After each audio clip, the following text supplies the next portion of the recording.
Hello everyone, welcome to GGN.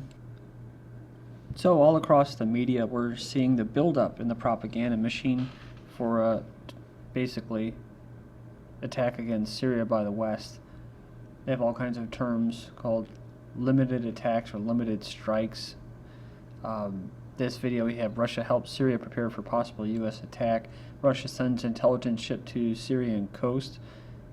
They send a reconnaissance vessel from its Black Sea fleet to the coast off Syria, report said on Monday. Then followed by this, Russia sends missile cruiser to eastern Mediterranean. So whether this is actually happening or not, whatever Russia is saying they're doing, they're definitely building something up. They're sending 3 more naval ships, including a missile cruiser, to the eastern Mediterranean as the U.S. is preparing for a possible strike on Syria. The United States actually just sent their 6th cruiser, 6th warship there as well.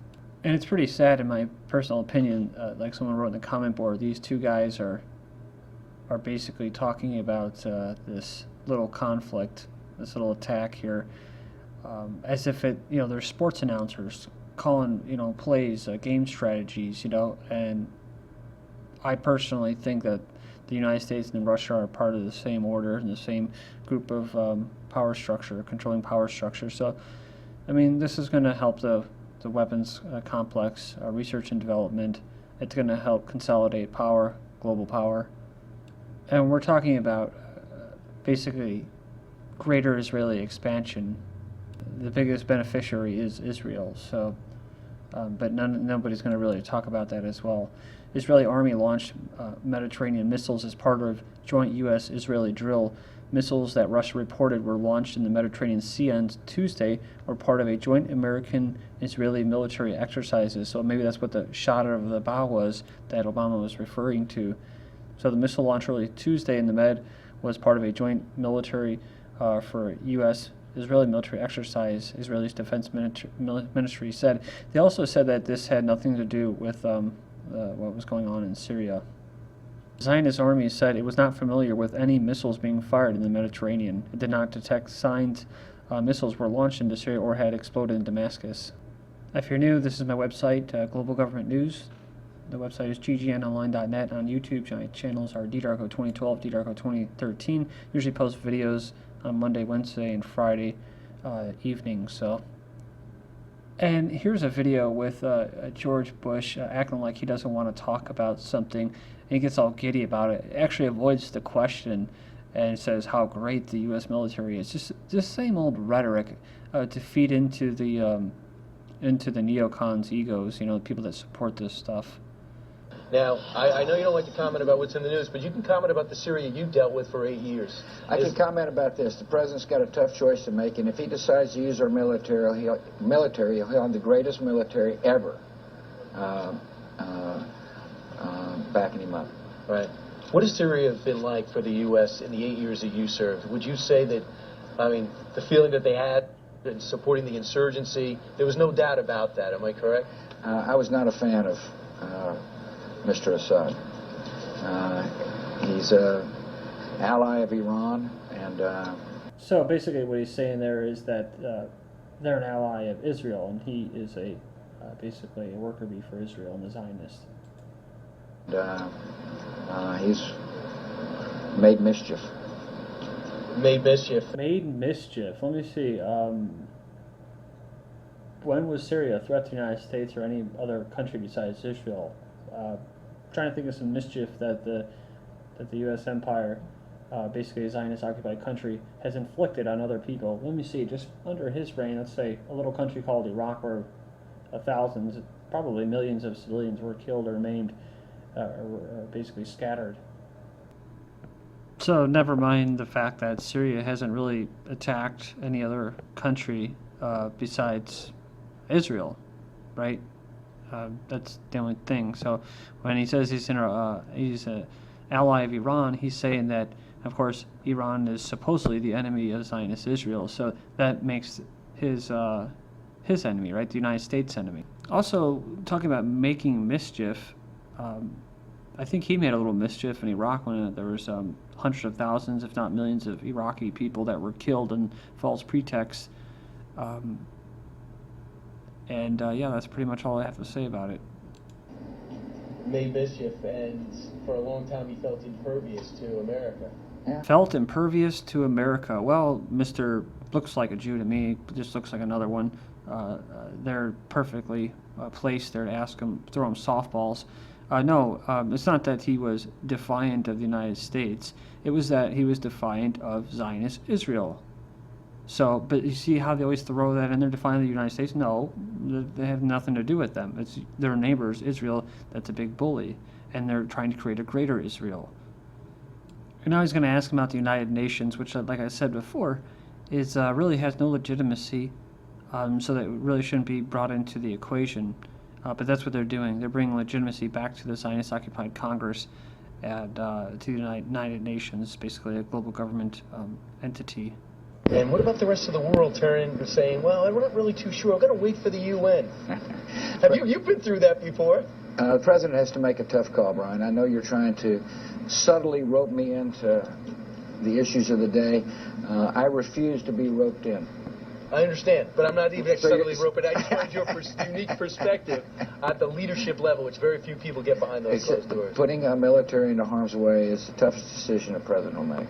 Right, and the deliberations we're all seeing now. Of course, he doesn't want to be roped into the issues of the day because he's usually too stupid to be able to answer them because he doesn't have any thing to do with them. He's just told what to do. And lastly, yes, putting the military in harm's way is a tough decision, which is why they've been arming Al-Qaeda in order to do their dirty work for them before they send in their troops.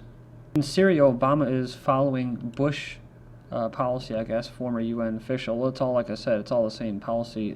Project for New American Century. You have Brookings Institute also writing policies for them for regime change and which path to Persia. Former UN Assistant Secretary General Dennis Halliday said the issue facing us today is that the Americans seem ready to attack Syria with or without congressional support under Obama, very much like Bush in 2003 when they attacked Iraq. So again, they go into this whole thing. Of course, he's former UN member, so he said any attack without the support of the UN Security Council would be, of course, a violation of international law. Obama and Washington's gaggle of Zionist psychopaths continue push to engage in blatant war crimes against Syria. The ongoing situation with Syria is showing the entire world that the U.S. government is under control of criminally insane liars.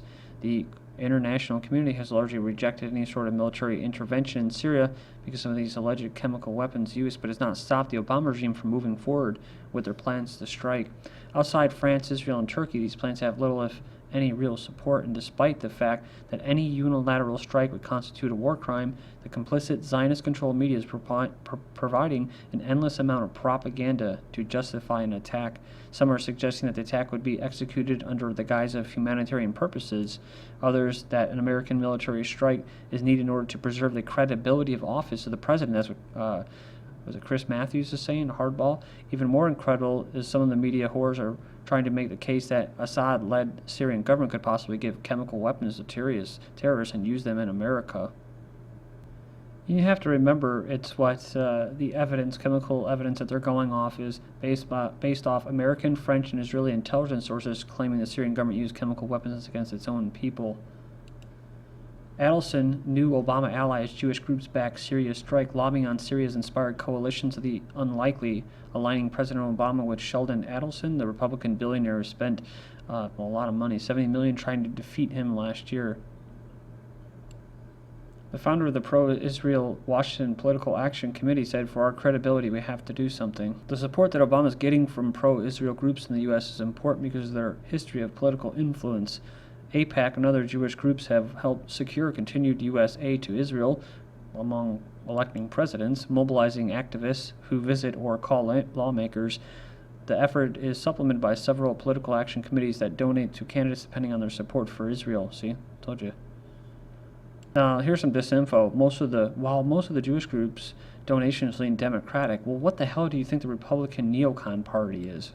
It's the right. It's the, quote, conservative, ultra-conservative side that wants to bomb Iran directly. So there's two heads to this dragon, and that's why, calling on Congress isn't going to do a damn thing until you say, well, I want us to stop supporting Israel, stop giving them millions of dollars of aid, and take care of the problem of overrepresentation by Jews in Congress, in the media, and the banking industry. how Israel is driving the U.S. to war in Syria, the threat of unilateral Israeli strike on Iran if the U.S. does not act on Syria, slowly seeping into the American media. One says Israel and their leadership are forcing the issue, says here, to launch attacks against Iran eventually, create regional conflicts. Others say it's an impediment for attacking Syria as part of a larger regional multi-year project to sustain control over production of oil and gas by Western oil companies. Noam Chomsky says here that Israel's lobby influence over the U.S. is overstated, arguing that Israel is a satellite of U.S. power and that its priorities are addressed to the extent that the U.S. is in agreement with its wishes. Again, he's right in that sense, but what he's not mentioning is the amount of Jewish influence in the United States that does basically keep Israel going. Israel's president's not-so-veiled threat to Assad. So it says here, Perez's comments sent in an emailed statement, says he admires Obama's examining every possibility. He also says Assad will disappear one way or the other. So it's truly a great line for any Hollywood action movie, which is what the whole stage conflict in the Middle East resembles more and more with every passing day, and I agree with that comparison. Obama informed Netanyahu of plans to delay strike before the speech. So, senior Israeli officials said Obama called the prime minister on Saturday and informed him that he planned to delay what seemed like an imminent attack on Syria roughly 4 hours before a speech at the White House. He also said that he would relegate the matter to Congress and ask for a congressional vote on any military action. This is, of course, after the UK did the same thing, got shot down. And Israel will suffer most from U.S. attack on Syria, so for whatever it's worth, says writing lawmaker says a possible U.S. military intervention in Syria will inflict the highest damage on the Israeli regime. A U.S. military strike against Syria is aimed at safeguarding Israel's security, but the Americans failed to see that this military aggression will inflict the highest damage on the Zionist regime. Of course, yeah, I mean, Israel could be used as kind of a buffer, too, for Western European, United States, basically North American energy and economic interests against the East. So they could always have some kind of cover for being having some kind of presence in the region. New York Times cuts references to AIPAC and Syria debate. Obviously, the White House and or AIPAC did not want to be caught saying that the reason we were attacking Syria is to show AIPAC, the 800-pound gorilla, that we were serious about the war lobby. Really craves Iran. Obama is only making his war powers mightier, so the credit the president is getting for asking Congress to authorize bombing Syria deserves none of it. So yeah, they're saying, oh, he's weak. Really what he's going for is he wants to have a conflict or operations longer than 90 days, which is under the war powers, right? 60 days, really, and then 90 days to 30 days to wrap it up. So this is kind of going off what I was saying. There's different options, right? Besides giving legitimacy to these illegitimate governments such as the United Nations and the U.S. Congress, they have basically envisioned that this is going to be another real long, drawn-out war like Iraq. Deputy Foreign Minister for Syria says Israeli interests will dictate Congress's decision, says a U.S. strike in Syria will destabilize the Middle East and would amount to support for al-Qaeda, claims Obama hasn't thought through all the consequences. Then we have Obama confident Congress will authorize Syria's strike. He said on Wednesday he's confident that Congress will authorize a strike, adding that the world had set a red line for Damascus and the international community's credibility was at stake. See, legitimacy was at stake. You're a global citizen, so you got to come on, get out there, vote. Senate Foreign Relations Committee approves plan to strike Syria, so kind of big news.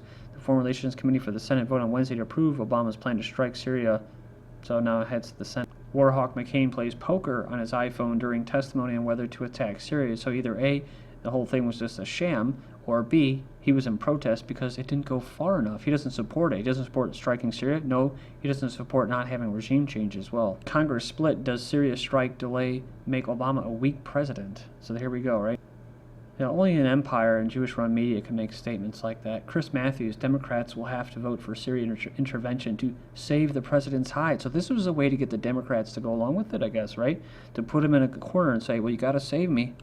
And apparently the, quote, liberals and Democrats haven't really had a problem with drone strikes and killing people and civilians mostly, right, under Obama. From the Washington Times, it says liberals reject Obama's case for Syria strikes and believe Obama and Kerry are lying. Obama's now saying he didn't draw the red line on Syria, but that the world set a red line. See, it's an international standard. There's that term. Please join me in part 2. This is GGN, and I'm Darko. Thank you.